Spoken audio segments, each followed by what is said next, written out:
자, 7월의 마지막 목요일입니다. 로마서 7장 5절, 6절, 2절 말씀 생각해 보겠습니다.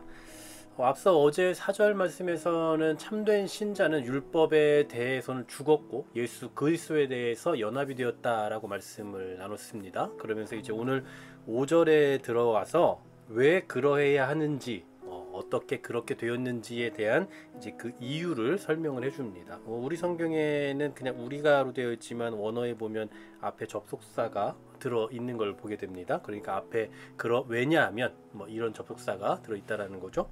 자, 5절과 6절을 보시면 이 두 절 사이에는 약간 좀 대비되는 게 있어요. 5절 같은 경우는 육신에 있을 때를 다루고 있고요. 그리고 6절은 이제는 이라고 하고 있습니다. 그러니까 예수 그리스도에 의해서 이렇게 나눠지는 것을 보여주는 거죠. 그러니까 육신에 있을 때는 언제겠습니까? 예수님을 알기 전이죠. 예수님을 믿기 이전의 상태이고 중생 전에, 회심 전에 이런 상태라고 볼 수 있습니다. 이때에는 소위 말하는 4인방의 지배가 있어요. 4인방. 그 4인방이 뭐냐면 육신, 율법, 죄, 사망, 이렇게 네 가지입니다. 이것을 4인방이라고 부르고 싶은데요. 이 4인방의 지배를 받게 돼요. 예수 그리스도를 알기 이전의 상태입니다. 이런 사람은 결국은 어떤 삶의 열매가 뭐냐면 사망인 거죠. 사망. 결국 죽음이에요. 이 사망을 위하여라고 말하고 있잖아요. 예수님을 알기 이전의 상태로 말할 것 같으면 이 사망을 위해서 살아가는, 사망을 위해서 열매를 맺는 삶을 살게 된다라는 거죠. 앞서 우리가 어제 다뤘던 4절의 말씀과는 아주 다른 이야기입니다. 4절에서는 예수님을 참으로 믿는 사람들은 하나님을 위해서 열매를 맺는다라고 했거든요. 그런데 이제 예수를 알기 이전의 그 상태, 이 4인방의 지배를 받는 그 상태에는 사망을 위해서 존재하는 그런 형편없는 존재라는 것을 드러내주고 있는 거죠. 하지만 6절에서는 상황이 바뀝니다. 이제는으로 시작해요. 이제는 예수 그리스도를 믿는 자가 되었습니다. 자, 이제 예수님 믿게 되면 어떻게 됩니까?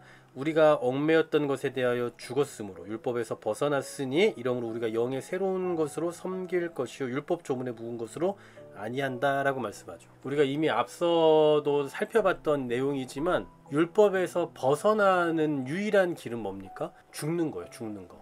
율법에 대해서 죽어야 돼요. 우리가 어제 살펴봤던 그 4절 말씀에 의하면 이 죽음이라는 것은 예수 그리스도의 죽음과 연합되는 겁니다. 그러니까 예수님의 죽음과 우리가 연합이 되면, 같이 죽으면, 그러면 이제 율법에 대해서 죽은 자가 된다는 거예요. 더 이상 이제 율법이 우리를 주장하지 못하는, 죄의 어떤 지배를 받지 않는 그런 상태가 된다라는 거예요. 여러분, 예를 들어서 어떤 남자가 군을 제대를 했어요. 그러면 군대에 있을 때에는 군인의 신분에서는 계급에 따른 그 복종을 해야 되죠. 그러나 제대를 하게 되면 어떻습니까? 그 계급은요, 아무런 권위를 행사하지 못해요. 복종할 필요가 있습니까? 여러분, 군인들 사이에서나 부대 안에서나 무슨 별이 있네, 별이 왔네, 어쩌네, 여러분, 일반인들에게 별이 몇 개 있는 게 무슨 상관입니까? 그냥 아저씨죠. 아무 상관이 없어요. 그냥 복종할 이유도 없습니다. 우리가 밖에서 만나는 별 3개, 4개 단 아저씨들 만나도요, 그분이 뭐라고 한다는데 우리가 겁먹을 이유가 하나도 없잖아요. 그런데 군대에서는 다르죠. 그와 마찬가지입니다.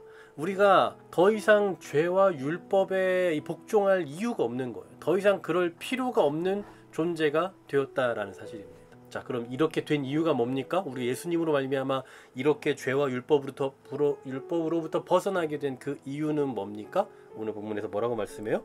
우리가 영의 새로운 것으로 섬길 것이요 라고 말씀하죠. 자, 새로운 삶의 방식이 생겨났다는 거예요. 영의 새로운 것, 이것은 해석해보면 이 성령님 안에서 새로운 생명으로서의 삶의 방식을 말해요. 영의 새로운 것, 성령님께서 주시는 그 새로운 삶의 방식, 그리고 이렇게 살아가는 사람들은 율법 조문에 묵은 것으로 하지 않습니다. 조문이라는 것은 기록되어 있는 걸 말하잖아요. 돌판에 새겨져 있고 외적인 거예요. 보여지는 거, 즉 옛 언약과 관련이 되어 있는 겁니다. 이제 그런 방식으로 하지 않는다라는 거예요. 그러므로 참된 자유는 이제 성령님을 따라서 살아가는, 행하는 데서 그 진정한 가치가 드러난다라는 사실을 기억하시길 바랍니다. 자, 잘 기억하십시오. 영의 새로운 것으로 섬길 것입니다. 성령님께서 주시는 그 새로운 삶의 양식, 새로운 삶의 방식을 가지고 살아가는 존재, 그게 바로 예수 그리스도로 말미암아 구원함을 받고 예수 그리스도의 죽음과 연합되어서 율법과 죄로부터 더 이상 지배당하지 않고 그것들에게 복종하지 않는 상태에 머물러 있는 현재 우리의 신분이다라는 사실입니다. 여러분, 오늘 하루도 성령님께서 주시는 그 새로운 삶의 방식과 삶의 가치를 가지고 살아가시길 소망합니다. 이제 우리가 복종해야 할 대상은 죄, 율법이 아니라 성령님입니다. 오늘도 우리가 누구에게 무엇에 어떻게 복종하며 살아야 할지를 다시 정립하시고 그 마음 가지고 이 하루를 살아가시는 우리 모두가 되길 소망합니다.